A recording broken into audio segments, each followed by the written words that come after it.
नमस्कार दोस्तों, 2 दिन पहले ही भाजपा ने अपने राजस्थान के 15 लोकसभा क्षेत्रों के ऊपर अपने उम्मीदवारों के नाम घोषित किए थे।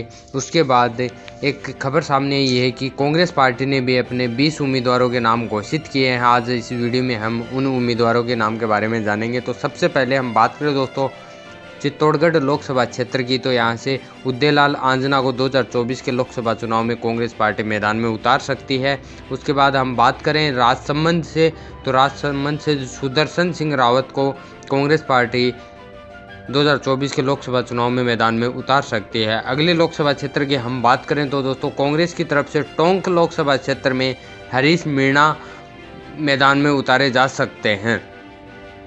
इसके बाद हम बात करें दोस्तों बांसवाड़ा लोकसभा सीट की, तो यहाँ से ताराचंद बघोरा का नाम सामने आ रहा है कि 2024 के लोकसभा चुनाव में ताराचंद बघोरा को बांसवाड़ा लोकसभा क्षेत्र से कांग्रेस पार्टी मैदान में उतारेगी। अब बात करें दोस्तों अजमेर लोकसभा सीट की, तो यहाँ से 2 उम्मीदवारों के नाम सामने आ रहे हैं, जिसमें विकास चौधरी और रामनिवास गावड़िया, इन 2 उम्मीदवारों में से किसी एक को कांग्रेस पार्टी मैदान में उतार सकती है। अगले बात करें हम भरतपुर लोकसभा सीट की, तो यहाँ से भजनलाल जाटव और संजना जाटव को मैदान में उतार सकती है कांग्रेस पार्टी 2024 के लोकसभा चुनाव में। अब बात करें दोस्तों अगले लोकसभा क्षेत्र चूरू की, तो चूरू से 2 उम्मीदवारों के नाम सामने आ रहे हैं। पहले राम सिंह कसवा और दूसरे कृष्णा पूनिया। अब देखना यह है कि इन दोनों उम्मीदवारों में से किस उम्मीदवार को कांग्रेस पार्टी चूरू लोकसभा क्षेत्र से मैदान में उतारती है। अब बात करें दोस्तों झालावाड़ लोकसभा सीट की, तो यहाँ से भी 2 उम्मीदवारों के नाम सामने आ रहे हैं, जिसमें प्रमोद जैन और राम नारायण मीणा का नाम सामने आ रहा है। अब बात करें दोस्तों झुंझुनू लोकसभा सीट की, तो यहाँ से विजेंद्र ओड़ा और दिनेश हुंडा का नाम सामने आ रहा है। अब देखना यह है कि कांग्रेस पार्टी झुंझुनू लोकसभा सीट में किसको मैदान में उतारती है। अब बात करें दोस्तों जोधपुर लोकसभा सीट की, तो यहाँ पर भी महेंद्र बिश्नोई और मानवेंद्र सिंह यानी 2 उम्मीदवारों का नाम सामने आ रहा है। अब बात करें दोस्तों कोटा लोकसभा सीट की, तो कोटा लोकसभा सीट से अशोक चांदना और शांति धारीवाल मैदान में उतारे जा सकते हैं, इन 2 उम्मीदवारों में से किसी एक को। अब बात करें दोस्तों उदयपुर लोकसभा सीट की, तो यहाँ पर दयाराम परमार और रामलाल मीणा का नाम सामने आ रहा है।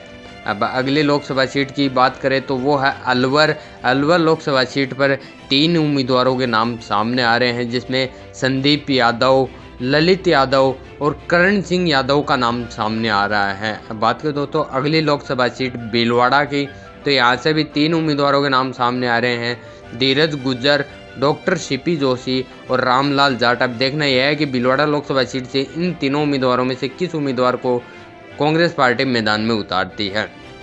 अब बात करें दोस्तों दौसा लोकसभा सीट की, तो यहाँ से मुरारी लाल मीणा, ओम प्रकाश हुडला और कल्याण मीणा का नाम सामने आ रहा है।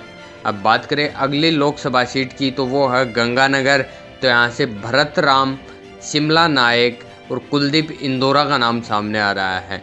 अब अगली लोकसभा सीट है जालोर, तो यहाँ से रतन देवासी और वैभव गहलोत और ओम सिंह का नाम सामने आ रहा है। अब देखना यह है कि जालोर लोकसभा सीट से कांग्रेस पार्टी किस उम्मीदवार को टिकट देती है। अब बात करें अगले लोकसभा सीट की, तो वो है नागौर से चेतन डूडी और मनीष मिर्धा और हरेंद्र मिर्धा का नाम सामने आ रहा है।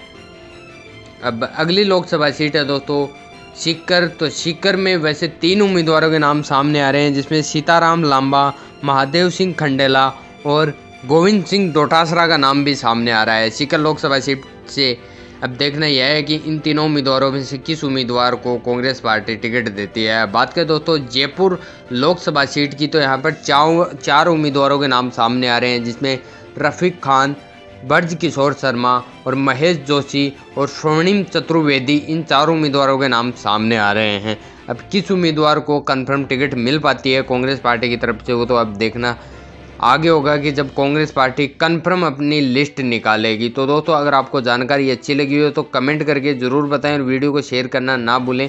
और दोस्तों आप कमेंट करके यह भी बता सकते हैं कि किस लोकसभा सीट से किस उम्मीदवार को कांग्रेस की टिकट मिल सकती है।